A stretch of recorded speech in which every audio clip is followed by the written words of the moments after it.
बघू शकता माझा शेताचा रस्ता बघा कसा आहे, बघितला. चाललोय शेतात आणि बघा आमच्याकडे 2 ते 3 दिवस झाले लगातार पाऊस येऊन राहिला. तुमच्या वावरातली पेरणी झाली काय? पेरणी झाली?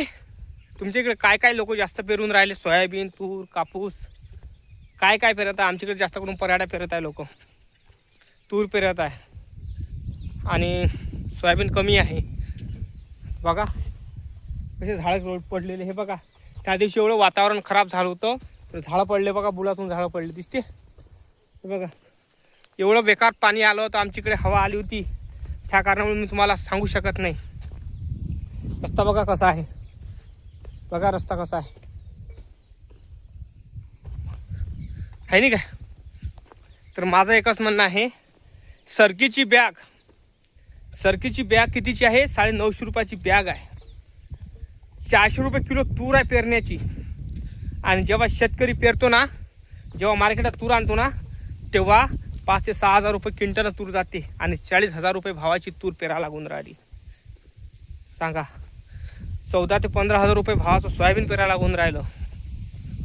तुम्ही विचार करा, म्हणजे शेतकऱ्याच्या मालाला भाव नाही आहे आणि बियाणाला 1 नंबर भाव. काय म्हणाव, किती हलकट माझं जो सरकार असायला पाहिजे हे आहे नाही काय? बियाणाचे भाव एवढे दिले वाढून, सांगू शकत नाही मी तुम्हाला. ते सडली सोयाबीन 14,000 रुपये भाव, 15,000 रुपये भाव. ती तूर 40,000 रुपये भावाची तूर पेरा लागून राहिली, 400 रुपये क्विंटल. तो विचार करा तुम्ही ह्या गोष्टीचा. आणि तरीही शेतकरी पेरून राहिला का?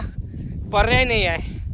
जेव्हा शेतकऱ्याचं पीक निघतं जमिनीच्या वरतं आणि जेव्हा ते शेतकरी मार्केटात पीक आणतो, तेव्हा 6 ते 7 हजार रुपये भाव तुरीले, सोयाबीनले 2 ते 3 हजार रुपये भाव, कापसाले 5 ते 6 हजार रुपये भाव.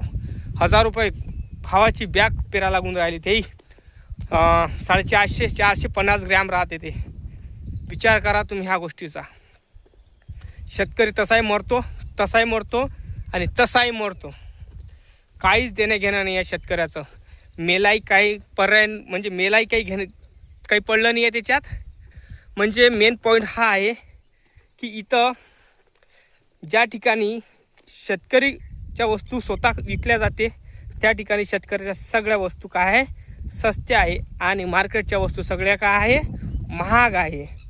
म्हणजे शेतकऱ्याच्या शेतामध्ये ज्या वस्तू पिकते त्या सगळ्या सस्त्या आहे शेतकऱ्याजवळच्या. आणि जेव्हा शेतकऱ्याला पिकासाठी शेतामध्ये बी बियाणं पाहिजे, ते बी बियाणं तो 40,000 रुपये भावाचं क्विंटलचं बी बियाणं घेतो, 13 ते 14 हजार रुपये भावाचं सोयाबीन घेतो. मग विचार करा की हे सरकार हरामखोर आहे की नाही आहे? बघा मी शेतात आलेलो आहे. माझ्या शेतामध्ये बघा तूर किती मस्त निघाली, पराठी निघाली. बघा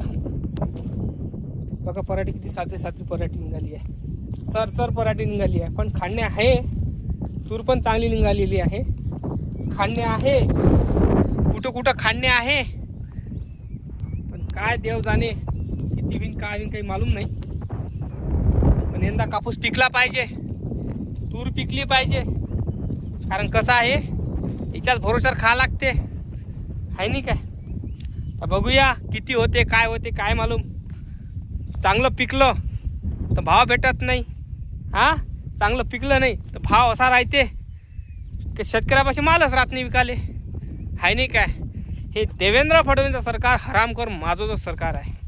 कारण तो देवेंद्र फडणवीस हरामखोर आहे. कारण तोच सगळा करून राहिलेला आहे. हे सगळा तो कांड तोच करून राहिलेला आहे. तुम्ही बघू शकता माझं शेत, बघा कसं शेत आहे. ज्यामध्ये पराठी टाकली, मी तूर टाकली, कुठं गवार टाकली. पण गोष्ट आहे, एक जमिनीच्या वरतं निघन काही गॅरंटी नाही. कुठं तूर मरून राहिली, पाण्यानं सडून राहिली, कुठं पराठ्या सडून राहिल्या, पाण्यानं सडून राहिलेल्या आहे. समजलं काय? जोपर्यंत पीक घरात येत नाही तोपर्यंत हे शेतकऱ्याचं नाही आहे, हे समजून जायचं. मित्रांनो, तुमच्या शेतामध्ये काय काय पेरलं हे नक्की कमेंट करून तुम्ही सांगा. आणि आपला व्लॉग हा कसा वाटला शेतीतला कमेंट करून सांगा. कारण आता येणार हे सगळे व्हिडिओ आपल्या शेतीतलंच राहणार आहे. कळलं काय? जय जवान जय किसान.